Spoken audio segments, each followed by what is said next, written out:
Bismillahirrahmanirrahim. Assalamualaikum warahmatullahi wabarakatuh.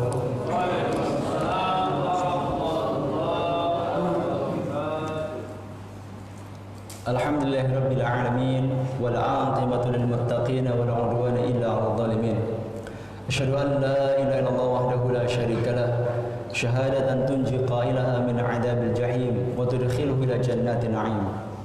Wa asyhadu anna Muhammadar 'abduhu wa rasuluhu mab'utsu bil kitabil mubin al-fariqi bainal huda wat dhalal wal ghaib war rasyad wasyakki wal yaqin. Wa nusalli wa nusallimu ala nabiyyina al-karim nabiyyina Muhammadin wa ala alihi wa ashabihi ajma'in. Allahumma la ilma lana illa ma 'allamtana. Allahumma 'allimna ma yanfa'una wanfa'na bima 'allamtana wa zidna 'ilman wa arina al-haqqa haqqan warzuqna ittiba'ah wa arina al-batila batilan warzuqna ijtinabah waj'alna mimman yastami'una al-qawla fayattabi'una ahsana. Amma ba'd. Fa Allahumma ati nufusana taqwaha wa zakkiha anta khairu man zakkaha anta waliyuha maulaha. Jamaah salat subuh Masjid Al-Mujaddid, Bapak Ibu, para asatidzah, segala pujian dan segala syukur di waktu subuh yang penuh barakah ini kita panjatkan hanya kepada Allah Subhanahu wa taala yang telah menghidupkan kita semuanya di pagi hari ini setelah matikan kita semalam dalam tidur kita. Mudah-mudahan umur baru dan pertambahan usia yang Allah berikan hari ini dapat kita jadikan sebagai sarana untuk menambah bekal persiapan kita untuk suatu saat kembali menghadap kepada Allah SWT. Salawat dan salam semoga senantiasa terlimpah curah kepada Nabi kita Muhammad SAW, teladan kita dalam semua kebaikan, juga mudah-mudahan terlimpah kepada keluarga beliau, para sahabat yang mulia, dan semoga terlimpah kepada kita semuanya pengikutnya. Amin ya rabbal alamin. Jemaah sekalian, Bapak Ibu yang dimuliakan Allah Subhanahu wa taala, pada subuh hari ini kembali kita akan melanjutkan serial kajian kita, yaitu serial kajian persinggahan-persinggahan akhirat. Insyaallah pada subuh ini kita akan bahas al-manzilatul tsalitsah, pertinggahan yang ketiga, yaitu tentang kebangkitan dari alam kubur. Dan materi kajian kita ini supaya lebih punya manfaat jangka panjang dan lebih langgeng, atas masukan beberapa pihak, alhamdulillah sudah dengan izin Allah sudah bisa saya bikin dalam satu buku yang insya Allah mudah-mudahan akhir April ini sudah bisa terbit. Judulnya sama, Persinggahan-persinggahan Akhirat, sehingga kalau misalnya ada yang ingin mereview atau mengulang pelajaran kita kembali, nanti bisa membaca dari buku ini insya Allah. Yang kedua, sebagai bahan review kita, dua peristiwa atau dua persinggahan yang lalu yang sudah kita bahas adalah, yang pertama al-manzilatul ula, persinggahan yang pertama adalah kehidupan alam kubur, sudah kita bahas. Kemudian yang kedua, persinggahan atau peristiwa kedua yang akan terjadi dalam rangkaian kehidupan dan akhir nanti adalah peristiwa kehancuran alam semesta dan kematian semua makhluk yang bernyawa yang ditandai dengan tiupan sangkakala. Itu adalah peristiwa kedua yang akan terjadi dalam rangkaian perjalanan kehidupan dari akhir. Hanya saja kabar baik dari Nabi SAW adalah bahwa peristiwa kehancuran alam semesta yang sangat mengerikan itu, yang digambarkan oleh Allah dalam surat Al-Hajj, orang-orang menyaksikan peristiwa kehancuran alam semesta tadi akan mengalami syok luar biasa, sehingga menyebabkan ibu-ibu yang sedang hamil akan mengalami keguguran massal, yang punya bayi sedang menyusui bayinya akan ditinggalkan begitu saja. Begitu mereka mendengar tiupan sangkakala dan kemudian disusul dengan kehancuran alam semesta. Dalam pertemuan yang lalu kita juga sudah bahas bahwasanya tiupan sangkakala itu ditiup oleh malaikat Israfil sebanyak 3 kali. Tiupan pertama disebut dengan tiupan yang mengagetkan atau nafkhul faza'. Tiupan yang mengagetkan atau tiupan yang menjadikan mereka yang mendengar itu syok.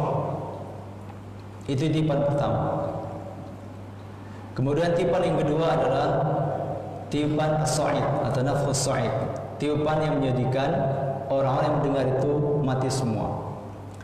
As-Sa'iq itu kalau dulu waktu saya belajar di madrasah itu diterjemahkan dengan kata klenger. Kalau yang orang Jawa mungkin mengerti klenger itu Sa'iq gitu. Bahasa kita yang meninggal. Cuman kalau meninggal itu kan lebih halus. Sa'iq itu klenger. Jadi tidak meninggal secara normal gitu. Jadi klenger gitu kalau bahasa Jawanya. Nafs Sa'iq. Kemudian yang ketiga adalah naful ba'ats, tiupan kebangkitan. Jadi yang pertama adalah tiupan yang mengagetkan atau disebut oleh para ulama dengan naful faza'. Yang kedua adalah naful sa'iq, tiupan yang mematikan, dan yang ketiga adalah naful ba'ats, tiupan yang kebangkitan. Nah, ketika ditiup yang terakhir kali yang ketiga atau naful ba'ats itulah, maka semua manusia yang tadi sudah mati dihidupkan kembali oleh Allah Subhanahu wa taala. Tentunya hal ini setelah Allah SWT menghidupkan lebih dulu malaikat Israfil. Karena malaikat Israfil juga mati juga. Semua nanti akan mati. Semua selain Allah SWT akan mati. Sehingga saat itu tidak ada yang disebut hidup kecuali hanya Allah Azza wa Jalla, Al-Hayyu Al-Qayyum. Bahkan iblis juga mati. Iblis yang dulu pernah minta supaya umurnya dipanjangkan Allah, supaya dia bisa menggoda manusia keturunan Nabi Adam sepuas-puasnya, Allah kabulkan permintaan iblis, umurnya dipanjangkan sampai kiamat. Nah, kematian iblis itu terjadi menurut penulis tafsir Jalalain terjadi ketika tiupan yang kedua, nafsus sa'iq itulah saat kematian iblis gitu. Kalau sekarang iblis masih hidup, iblis yang dulu hidup sezaman dengan Nabi Adam alaihissalam sampai sekarang masih hidup. Karena Allah berikan dia kekhususan perpanjangan usia sampai kiamat. Nah, kematian dia itu terjadi ketika tiupan sangkakala yang kedua itu. Nah, setelah semuanya mati, Allah kemudian menghidupkan kembali manusia-manusia yang sudah dimatikan oleh Allah Ta'ala tadi dengan diawali tiupan sangkakala yang ketiga atau nafkhul ba'ats. Nah, inilah yang akan kita bahas pada pertemuan pagi hari ini, yaitu kebangkitan dari alam kubur.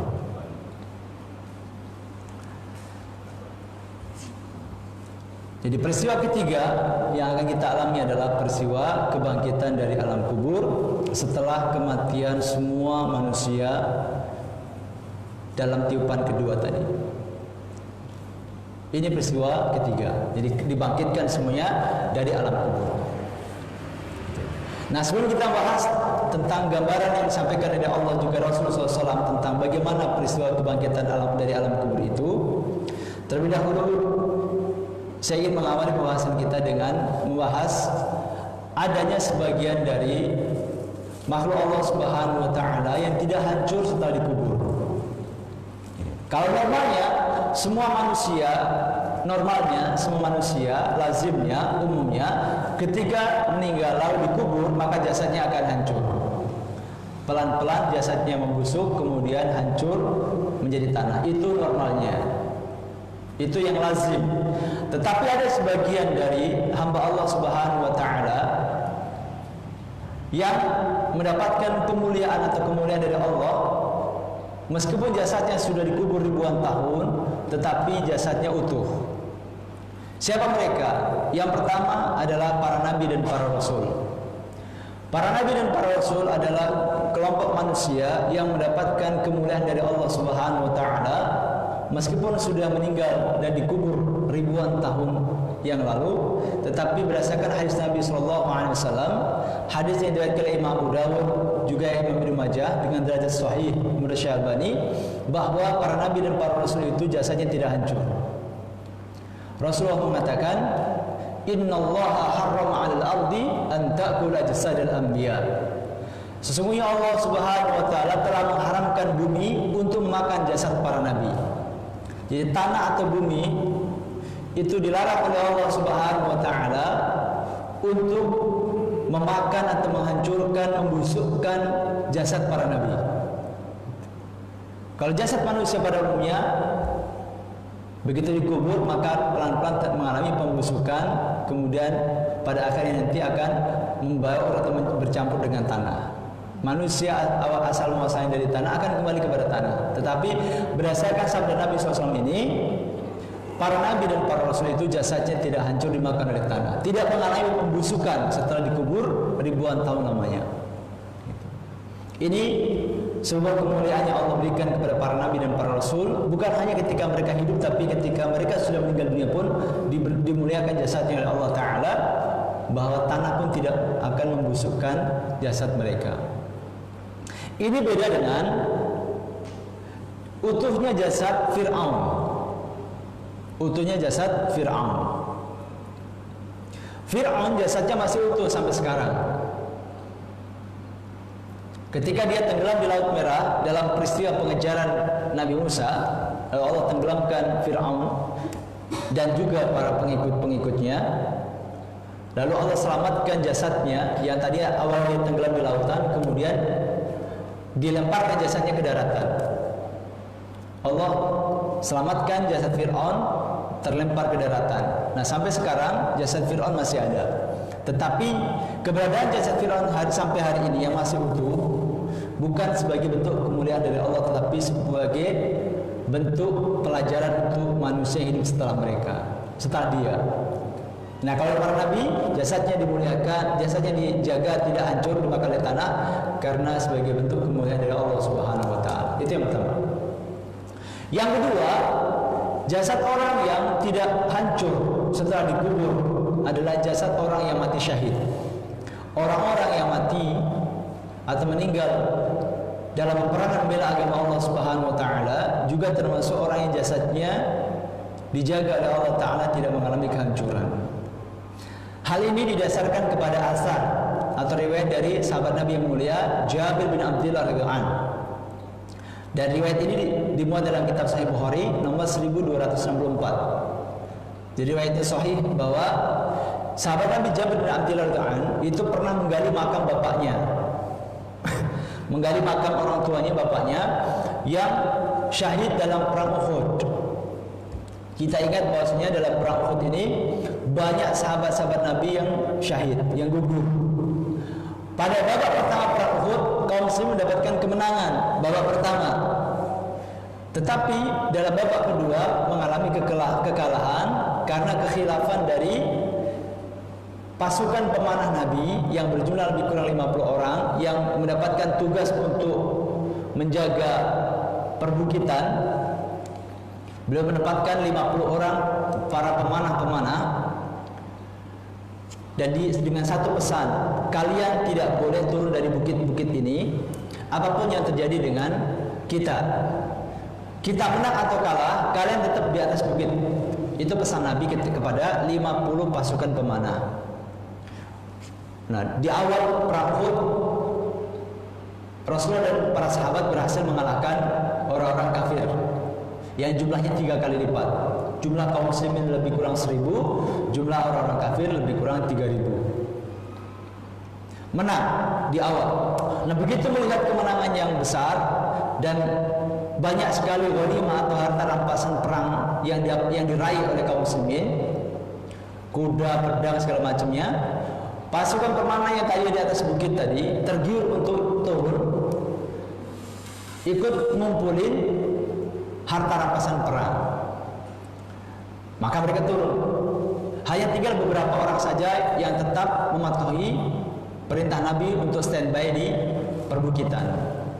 Akhirnya bukit-bukit yang tadinya dijaga oleh pasukan pemanah Rasulullah SAW ini kosong. Nah, peristiwa itu dilihat oleh Khalid bin Walid yang ketika itu masih musyrik.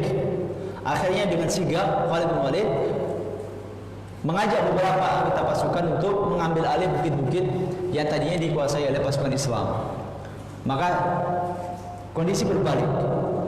Karena bukit-bukit tadi dikuasai oleh pasukan kafir, akhirnya dari atas perbukitan itu Khalid memimpin pasukan kafir menghujani Rasulullah dan kaum muslimin dengan anak panah dari atas. Maka kocar-kacirlah pasukan Islam. Nah, dalam peristiwa itu lebih kurang 70 sahabat Nabi gugur. 70 orang. Nah, setelah usai perang, Rasulullah SAW kemudian memerintahkan para sahabat agar menguburkan jenazah teman-teman mereka. Nah, karena jumlahnya 70, supaya tidak terlalu memberatkan para sahabat, Nabi perintahkan supaya dalam satu liang kubur itu diisi 2 jenazah, supaya lebih ringan gitu. Nah, 6 bulan setelah peristiwa itu, Jabir bin Abdillah ini menggali makam ayahnya atau orang tuanya karena merasa kurang sreg. Bapaknya dikuburkan bersama dengan jenazah yang lain. Nah, ketika digali kuburannya, ternyata jasad orang tuanya yang sudah dikubur 6 bulan yang lalu itu ternyata masih utuh. Hanya ada sedikit kerusakan di bagian telinga. Nah, berdasarkan athar ini, riwayat sahabat ini, maka sebagian ulama berpendapat bahwasanya orang yang mati syahid itu jasadnya juga termasuk yang dijaga oleh Allah Subhanahu wa taala, tidak mengalami kehancuran. Gitu. Ini yang kedua. Yang ketiga, ruh manusia. Ruh manusia adalah makhluk. Kita semuanya punya ruh. Tapi hakikat ruh hanya Allah yang tahu. Allah hanya berikan sedikit ilmu tentang ruh. Kata Allah SWT dalam Al-Quran, Yas'alunaka 'anir ruh, qul ruh min amri rabbi wa ma utitu minal ilmi illa qalila. Mereka bertanya kepadamu wahai Muhammad tentang ruh. Jawablah bahwasanya ruh itu adalah urusan Tuhanku Allah Subhanahu wa taala, dan Nabi Muhammad tidak diberikan pengetahuan tentang ruh kecuali hanya secuil, sedikit sekali. Semua kita punya ruh. Ruh adalah makhluk Allah Subhanahu wa taala. Nama ruh ini sejak diciptakan oleh Allah Azza wa Jalla tidak mengalami kematian. Dia terus hidup. Nah, ini ruh manusia. Jadi ketika orang meninggal dunia, ruhnya tidak meninggal, tidak mati. Ruhnya tetap hidup. Yang disebut meninggal dunia itu adalah peristiwa perpisahan jasad dan ruh manusia, sehingga jasadnya menjadi tidak bisa melakukan aktivitas apa-apa, tidak merespon apa-apa. Tapi ruh kita setelah kita meninggal dunia, itu ruh kita masih tetap hidup, beralih kepada kehidupan yang lain, yaitu kehidupan alam kubur. Di alam kubur lah ruh kita hidup dengan sifat kehidupan yang bersifat ruhani. Nanti ketika kiamat tiba, ruh hidup bersama jasad kita lagi. Jadi ruh nanti ketika dibangkitkan pada hari kiamat nanti akan dikumpulkan lagi, digabungkan lagi dengan jasad yang dulu sempat menjadi tempat ketika mereka di dunia. Jadi manusia itu hidup sendirian tanpa ruh 2 kali, dengan ruh 2 kali. Sebelum usia janin 4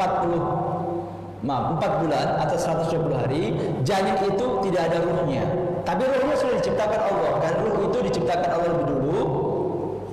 Jauh sebelum jasad manusia diciptakan, ruhnya sudah ada.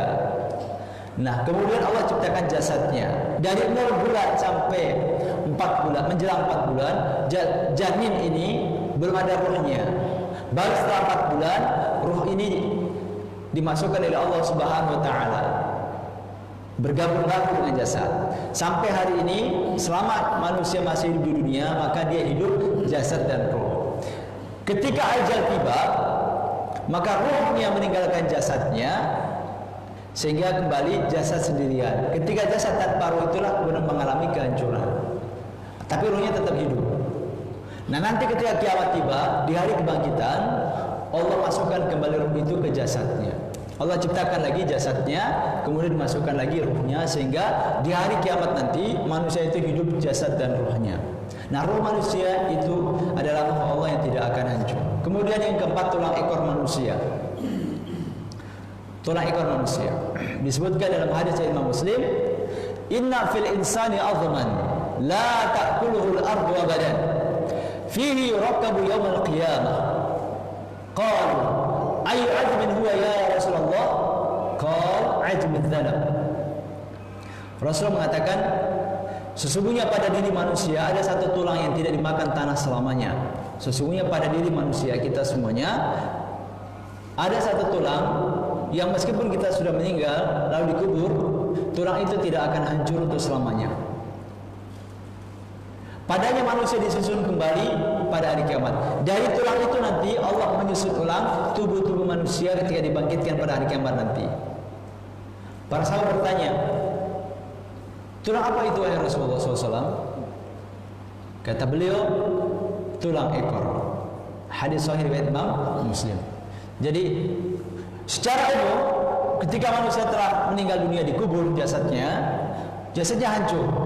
Baik itu daging maupun tulangnya akan mengalami kehancuran. kecuali tulang ekor.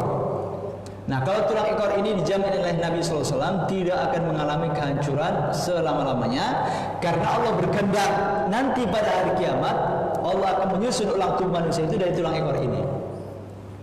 Gitu. Nah, Al-Imam An-Nawawi rahimahullah mengatakan yang dimaksud dengan ajbul dhanab, adalah tulang yang sangat kecil yang terletak di bagian bawah tulang ekor dan dia adalah ujungnya. Tulang itulah yang pertama kali tercipta dari anak keturunan Adam dan yang akan tetap ada atau tidak hancur sehingga dia dibangkitkan darinya. Jadi ajbul dhanab itu adalah ujung dari tulang ekor. Ukurannya kecil sekali. Nah, dari tulang ekor inilah nanti, dari ujung tulang ekor inilah yang disebut dengan ajbul dhanab inilah nanti Allah mencipta ulang manusia-manusia untuk dibangkitkan pada hari kebangkitan nanti. Jadi kalau Nabi Adam alaihissalam itu kan diciptakan dari tanah, ibunda Hawa diciptakan dari tulang rusuk Nabi Adam. Nah, anak keturunan Nabi Adam itu kita semuanya manusia yang hidup di dunia diciptakan dari proses pembuahan sel telur oleh sel sperma. Ini proses penciptaan kita ketika kita di dunia. Nah, proses penciptaan kita manusia ketika dibangkitkan pada hari kiamat nanti adalah dari tulang ekor atau dari ujung tulang ekor yang disebut oleh Nabi dengan istilah ajbul dhanab. Jadi Nabi Adam diciptakan langsung oleh Allah Ta'ala dari tanah. Ibunda Hawa diciptakan dari tulang rusuk. Anak keturunan Nabi Adam dan ibunda Hawa itu kita semua manusia diciptakan melalui proses pembuahan. Itu ketika di dunia. Nah, nanti ketika meninggal dunia, lalu datang kiamat, Allah bangkitkan manusia. Dari apa Allah ciptakan kita manusia ini? Bukan dari proses pembuahan tentunya, juga bukan dari tanah, bukan dari tulang rusuk, tapi dari ajbul dhanab, dari ujung tulang ekor. Itulah proses penciptaan kita ketika nanti akan dibangkitkan oleh Allah Azza wa Jalla pada hari kebangkitan. Nah, selanjutnya sahabat sekalian, bagaimana proses kebangkitan manusia di hari kiamat nanti?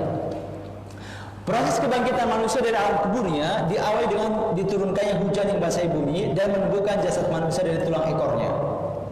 Jasad-jasad manusia ini tumbuh seperti tumbuhnya tanaman yang disirami hujan. Jadi benihnya berupa ajbul dhanab, ujung tulang ekor itu benihnya. Kalau tanaman itu kan dia punya benih, kayak bayam punya benih. Semua tanaman punya benih. Nah, manusia benihnya nanti ketika dibangkitkan pada hari kiamat itu dari ajbul dhanab. Nah, Allah akan berikan air hujan terlebih dahulu yang basahi bumi. Nah, setelah bumi itu basah oleh air hujan, kemudian dari permukaan bumi itu muncul manusia-manusia, teplok muncul seperti itu. Lah bukannya bumi yang udah hancur. Dalam pertemuan yang lalu kita sudah bahas bahwa setelah Allah hancurkan alam semesta, Allah ciptakan bumi yang baru, langit yang baru. Jadi setelah Allah hancurkan alam semesta jagat raya ini, Allah ganti buminya dengan bumi yang baru, langitnya pun langit yang baru, matahari juga matahari yang baru. Sebagaimana Allah sampaikan dalam firman-Nya, "Yauma tubadalul ardu ghairal ardi was samawat wa barazu lillahi wahidil qahhar." Pada hari itu digantilah bumi dengan bumi yang lain, demikian pula langit-langit. Jadi Allah ganti bumi yang baru juga dengan langit yang baru. Di atas bumi yang baru dan di bawah langit yang baru, peristiwa pada masa nanti terjadi. Termasuk matahari. Jadi ketika nanti kita bahas tentang pada mahsyar, ada matahari yang didekatkan jaraknya di atas kepala kita sejauh 1 mil. Itu bukan matahari yang ini, tapi matahari akhirat yang sifatnya berbeda dengan sifat matahari dunia. Seperti itu. Nah, jadi proses kebangkitan manusia pada hari kiamat nanti itu Allah akan terlebih dahulu menurunkan air hujan. Air hujan basahi bumi, kemudian dari permukaan bumi itu muncul jasad-jasad kita manusia. Itu prosesnya. Nah, ini disampaikan oleh Allah Subhanahu wa taala dalam surat Az-Zukhruf ayat 11. Allah berfirman, "Walladzi nazzala minas samaa'i maa'an biqadar, fa ansharna bihi baldatan maita, kadzalika tukhrajun." Dan Rabb atau dari zat yang menurunkan air dari langit menurut keadaan yang diperlukan. Allah adalah satu-satunya zat yang menurunkan air dari langit. Tidak ada manusia yang punya campur tangan dalam urusan menurunkan hujan.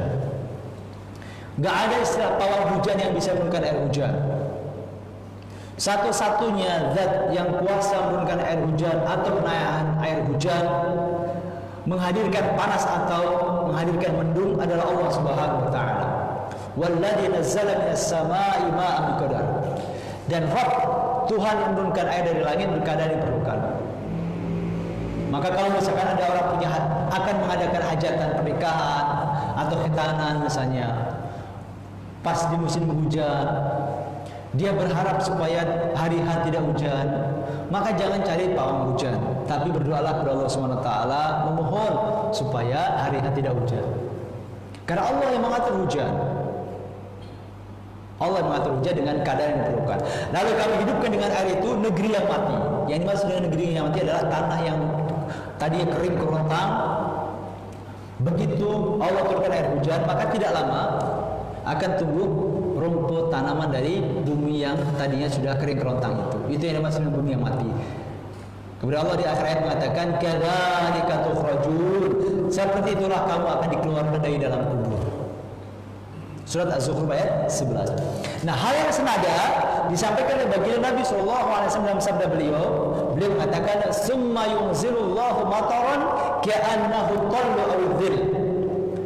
Syakur rawi, fatanbutu minhu ajsadun nas, thumma yunfakhu fihi ukhra, faidahum qiyamu yanzurun. Summa yuqalu, ya ayuhan nas, halumma ila rabbikum. Rasulullah mengatakan, kemudian Allah menurunkan hujan seperti gerimis atau naungan. Perawi ragu, apakah Rasul ketika itu menyebutkan at-tal awidhil. Jadi masuk perawi ragu ini ke dalam kalimat ini. Semayung zilullah mataran ka'annahu tallu awidhil. Kemudian Allah menurunkan hujan ka'annahu tal. At-tallu itu adalah air hujan. Al-dhillu itu adalah naungan atau awan. Ini kan hurufnya beda tipis. Yang ini to, yang ini dha. Dha pakai titik, to tanpa titik. Secara pengucapan pun juga hampir mirip. Nah, rawi ragu apakah Rasul itu menggambarkan air hujan tadi seperti naungan awan ataukah seperti gerimis. Itu maksudnya ragu dalam penyebutan kata to atau dhil. Syakur rawi. Maka tumbuhlah jasad-jasad manusia karenanya. Lalu ditiuplah sangkakala untuk kali berikutnya. Tiba-tiba mereka bangkit dari kuburnya dalam keadaan menanti apa yang akan terjadi. Kemudian dikatakan kepada mereka, kepada manusia semuanya, kepada kita semuanya, wahai sekalian manusia, kemarilah kalian semua menuju Rabb kalian. Hadis dari Imam Muslim. Jadi seperti ini gambaran yang disampaikan dari Allah Ta'ala, juga disampaikan dari Rasulullah SAW tentang proses kebangkitan manusia. Jadi Allah ciptakan air hujan membasahi bumi. Kemudian Allah perintahkan malaikat Israfil bersangkakala, maka setelah itu kemudian tumbuhlah jasad-jasad kita manusia.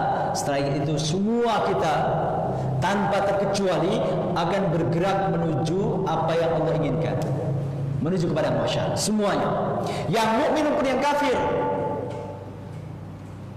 Bukan hanya yang mukmin, yang kafir juga sama. Kalau sekarang Allah punya perintah, yang mau ikuti, yang nurut cuma yang mukmin, yang kafir nggak mau. Sekarang, tapi nanti pada hari kiamat, yang mukmin, yang kafir semuanya akan tunduk patuh mengikuti perintah Allah. Suruh kemana mereka akan bergerak sana. Karena Tuhan yang dipertuhankan oleh manusia di dunia nggak ada wujudnya. Satu-satunya Tuhan hanya Allah Subhanahu Wa Taala. Maliki Yaumiddin. Allah adalah Raja di hari pembalasan. Nggak ada yang lain. Gitu. Nah, reaksi manusia ketika dibangkitkan dari alam kubur itu berbeda-beda. Secara umum Allah membagi dua reaksi. Yang pertama reaksi orang kafir, orang musyrik, dan yang kedua adalah reaksi orang mukmin. Hal ini disampaikan oleh Allah Azza wa Jalla dalam firman-Nya surat Yasin ayat 51 dan 52. Allah berfirman, "Wa nufikha fis-sur fa idza hum min al-ajdati ila rabbihim yansilun. Qalu ya wailana man ba'athana min marqadina. Hadza ma wa'ada ar-rahman mursalun. Dan ditiuplah sangkakala, maka tiba-tiba mereka keluar dengan segala maka tiba-tiba mereka keluar dengan segera dari kuburnya menuju kepada Tuhan mereka.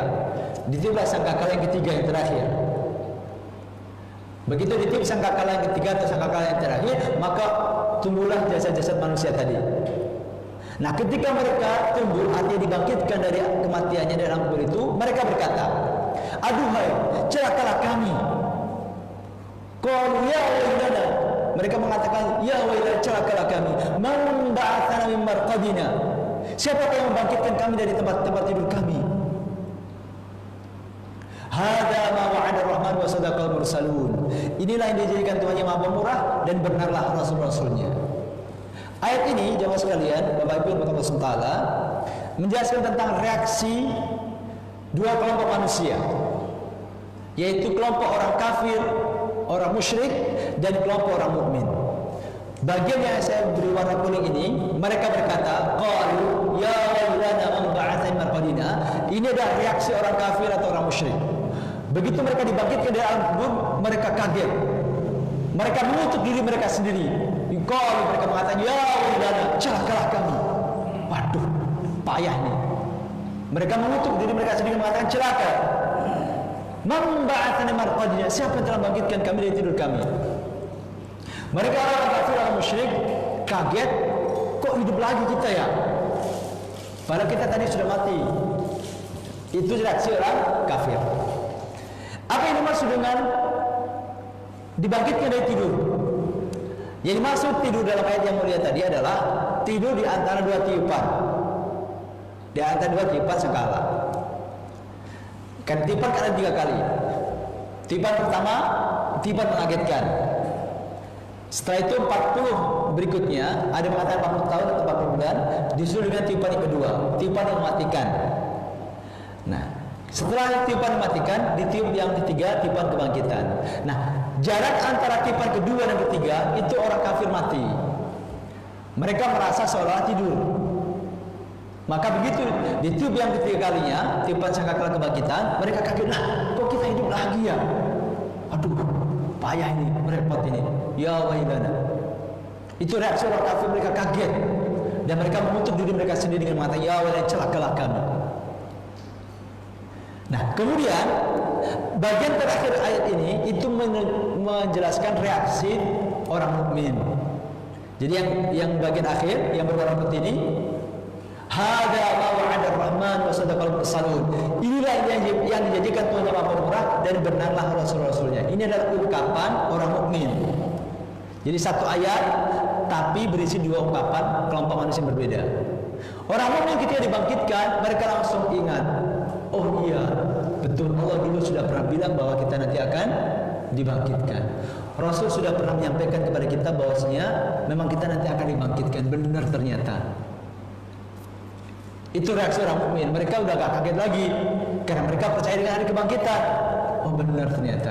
Meskipun kita belum pernah survei ke alam akhirat, tapi kita begitu yakin bahwa memang kita nanti akan dibangkitkan. Maka kita gak kaget lagi, insya Allah, ketika nanti dibangkitkan. Oh, hada ma wa'ada ar-Rahman. Inilah yang dijanjikan oleh Ar-Rahman. Wa sadaqal mursalun, dan benarlah para rasul-rasul itu. Semua orang mukmin, baik orang mukmin yang menjadi umat Nabi Muhammad maupun orang mukmin yang menjadi umat para rasul sebelumnya, mereka sama-sama mendapatkan informasi penjelasan dari Allah dan Rasulnya bahwa nanti kalian akan dibangkitkan. Maka orang mukmin, umat para nabi yang lainnya juga mereka mengatakan benar ternyata para nabi ini. Ini reaksi orang mukmin, gitu. Jadi reaksi mereka berbeda ketika dibangkitkan. Dua reaksi tadi atau dua penafsiran tadi itu disampaikan oleh Al-Imam At-Tabari dalam tafsir beliau. Nah, selanjutnya jawab sekalian, ketika manusia dibangkitkan itu dalam keadaan telanjang, tidak berpakaian, belum dikhitan meskipun di dunia sudah dikhitan. Hal ini disampaikan oleh Nabi SAW, ya ayuhan nas innakum tuhsyaruna ila Allahi hufatan uratan ghurlan. Wahai semua manusia, sesungguhnya kalian akan dikumpulkan menuju Allah Ta'ala dalam keadaan tidak beralas kaki, tidak berpakaian dan belum dikhitan. Hadis sahih riwayat Imam Bukhari dan Imam Muslim. Semua yang dibangkitkan dalam keadaan telanjang, tidak berpakaian. Yang meninggalnya dipakai jasnya udah hancur. Kan ada orang meninggal pakai jas. Yang laki-laki, yang perempuan didandani begitu cantik gitu. Kadang saya bingung lah, ngapain digituin gitu? Toh sebentar lagi hancur. Saya lebih bingung lagi ketika ada orang beli tanah makam 300 juta. Kan ada kayak tanah makam yang harganya sekitar 300 juta. Dia ngapain tuh ketika dia meninggal dunia, dia nggak merasakan kemewahan tanah pemakamannya kan? Toh yang dinikmati dia, yaitu hanya ruang yang tidak seberapa itu. Dan apakah dia menikmati alam kubur ataukah dia merasakan penderitaan di alam kubur, tergantung amalnya, bukan tergantung harga dari kuburannya. Dan ketika dibangkitkan nanti, semuanya dibangkitkan dalam keadaan telanjang, belum diketan dan tidak beralas kaki. Nah, ketika mengetahui bahwa manusia dibangkitkan dalam keadaan telanjang, lalu dikumpulkan kepada masyarakat dalam keadaan laki perempuan campur baur, tidak berpakaian, Aisyah radhiyallahu anha, istri baginda Nabi SAW, merasa heran. Beliau bertanya kepada baginda Nabi, "Ya Rasulullah, apakah laki-laki dan perempuan nanti tidak saling melihat satu sama lain? Kok tidak pakai pakaian terus ngumpul campur baur seperti itu?" Apa jawaban baginda Nabi? Kata beliau sallallahu alaihi wasallam, "Al-amru asyaddu min an yanzura ba'dhum ila ba'd." Aisyah, situasi hari itu, kondisi nanti itu jauh lebih berat dibandingkan orang itu saling lihat. Kalau dalam bahasa kitanya, boro-boro saling lihat Aisyah. Gak mungkin. Situasi hari itu sangat mencekam. Boro-boro saling lirik. Itu kan tetangga gua. Itu kan teman SMA gua. Gak ada pikiran kayak gitu. Boro-boro mikirin seperti itu. Semua orang diliputi kecemasan, kekhawatiran, apakah dia selamat ataukah tidak. Semuanya mengalami hal itu. Maka tidak mungkin orang itu saling curi pandang atau saling lirik kanan kirinya. Meskipun laki-laki perempuan dikumpulkan semuanya dalam satu tempat yang sama. Kemudian sedikit tambahan pelajaran. Tadi ada pembahasan tentang sahabat Nabi yang menggali kubur orang tuanya. Nah, bagaimana hukum menggali kuburan atau memindahkan kuburan itu? Menurut Dr. Ahmad bin Abdul Karim Najib, hukum memindahkan kuburan itu pada awalnya terlarang. Pada awalnya hukum memindahkan kuburan itu nggak boleh.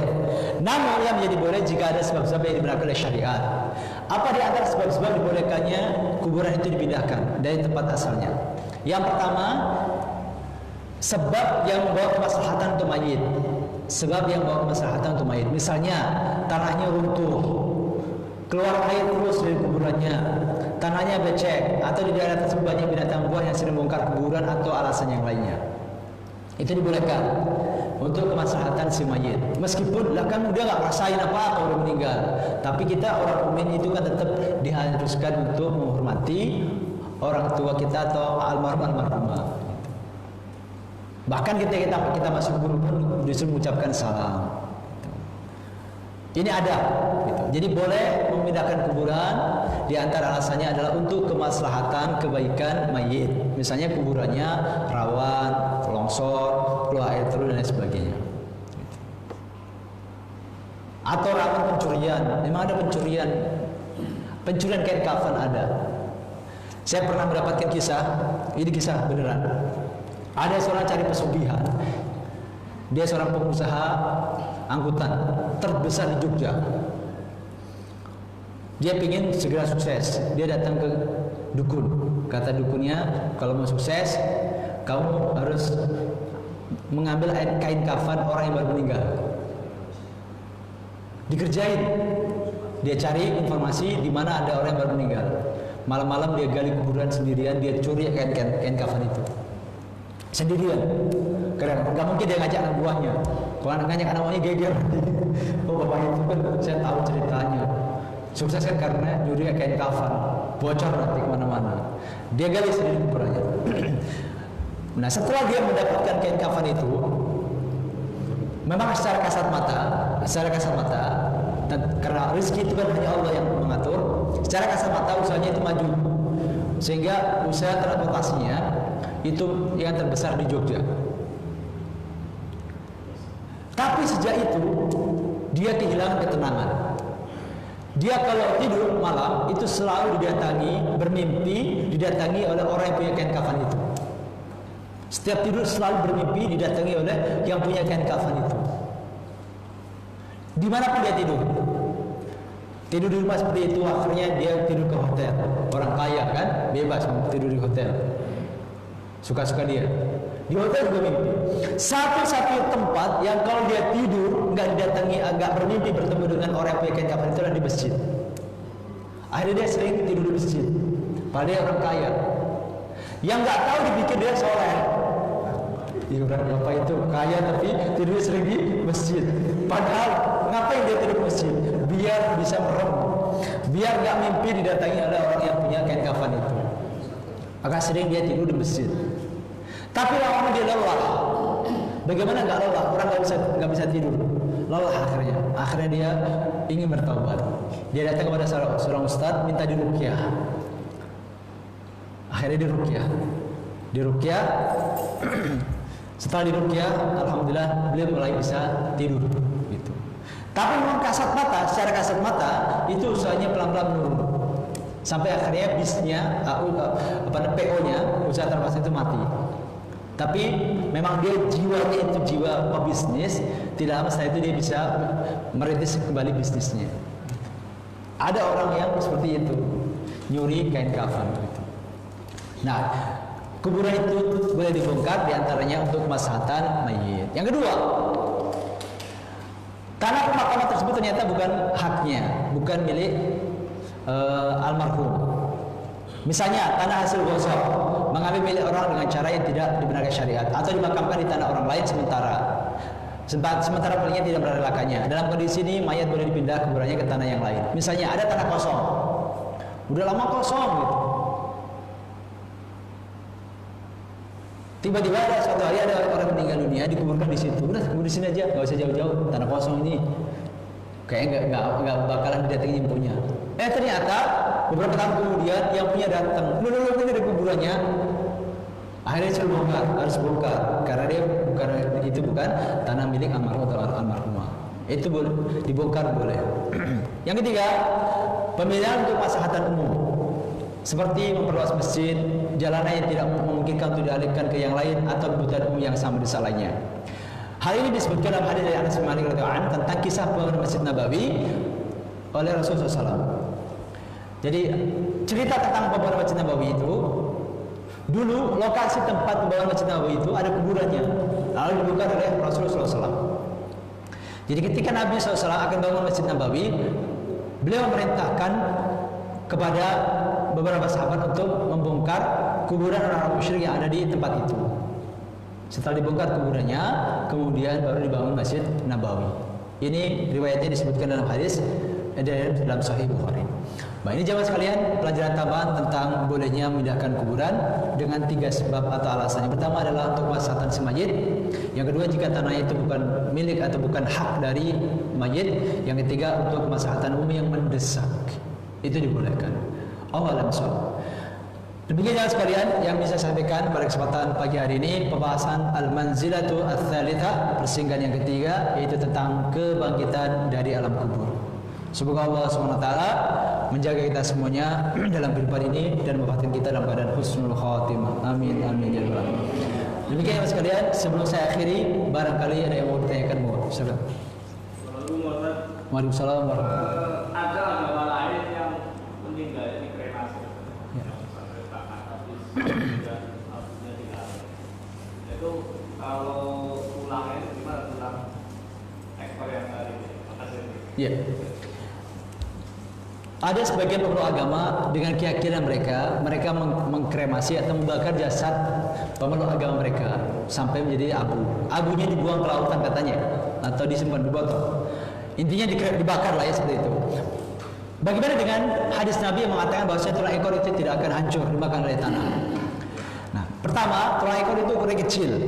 Al-jubur dzanab itu bukan sekedar tulang ekor, tapi ujung dari tulang ekor, bentuknya kecil. Itu menurut penjelasan Imam An-Nawawi. Jadi al-jubur dzanab itu ujung dari tulang ekor, bentuknya kecil sekali. Bentuknya kecil sekali. Nanti kalau bisa di googling gambar tulang ekor, nanti bagian ujungnya itu lancip kecil. Itulah yang dimaksud dengan ajbul darab menurut Imam Nawawi. Jadi ukurannya kecil ya, gitu. Nah, kita mengimani berdasarkan hadis Nabi itu bahwa karena tulang ekor itu akan menjadi benih penciptaan ulah manusia, maka dengan cara apapun manusia memusnahkan, dengan izin Allah tidak akan hancur. Dengan tanah dikubur di dalam tanah tidak akan hancur berdasarkan hadis Nabi tadi. Kita mengimani hadis Nabi.